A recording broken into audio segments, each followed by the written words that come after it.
Hello, my friends! Today I will show you the official Salesforce Commerce repository where you can get custom examples to apply in your life, as well a custom search component utilization. But first of all, don't forget to like this video, subscribe to the channel, and share this knowledge. You know that will help me to continue delivering quality materials to our community. How I have uploaded the products, the images, and also created the storefront you can check in this other video that is appearing in the screen, and I will let in the description, because here we will focus on this official repository that I will let the link in the description, where you can check many components that can save your time customizing your storefront creation, and actually other Salesforce features you can be developing. And precisely to save your time, this video will show you how could you tailor your search result component that officially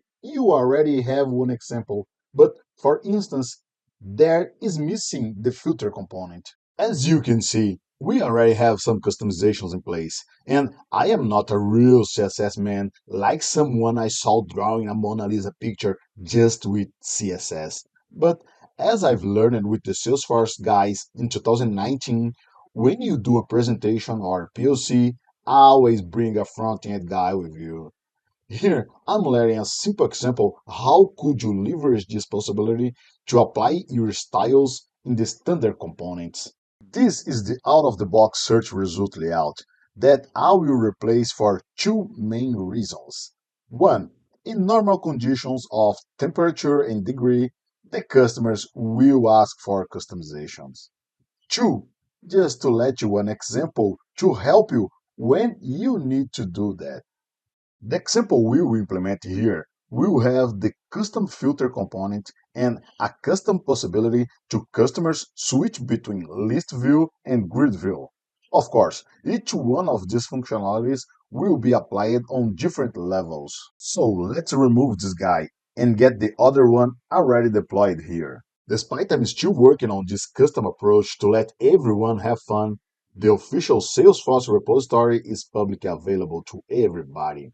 I mean, if you want to wait my updates, maybe that will take some time, since I'm studying some personal things that are getting all my free time. And publishing new things here in the channel probably will take longer. But don't be afraid. I will continue sharing useful things and answering your doubts on the existing material, but will not be in the same pace as it was. Will take more time up to I finish these extra studies. But meanwhile, please don't forget to hit the like button, subscribe to the channel, share this knowledge, and comment what you have liked or not in this video. I read all comments. And as usual, love you all, see you later, and bye bye.